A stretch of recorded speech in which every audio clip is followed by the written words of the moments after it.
I think that Nigerian brands are not leveraging as much as it should be as compared to our counterparts probably in other African countries, Europe and America. I think that brands should be leveraging a lot on sponsorship.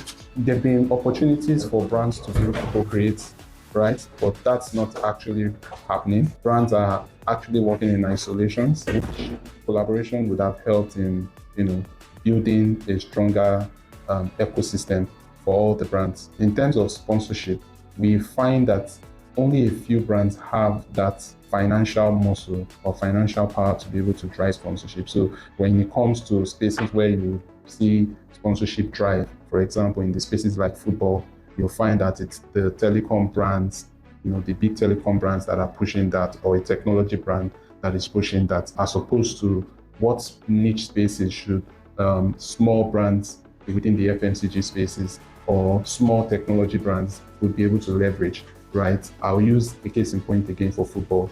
You have over 100,000 people watching a match in a stadium.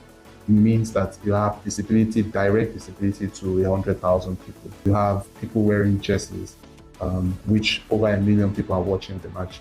It gives direct visibility for 1 million people to watch that match. I can tell you that if you ask a very strong fan of any of these football clubs who sponsors their club, they can clearly tell you. So it means that there's space in sponsorship.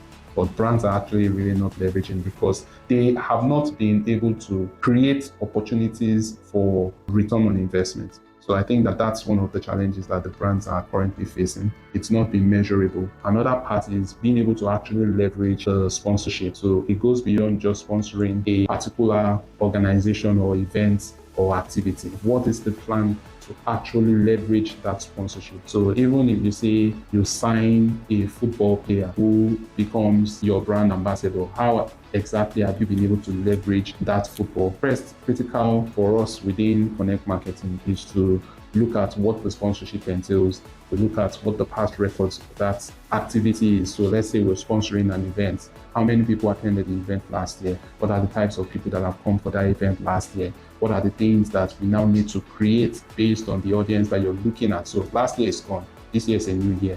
Consumers are involved between last year and this year. So which consumers are going to be coming? What kind of solutions are we going to be creating? How are we going to leverage the assets that you have put in place for that sponsorship event?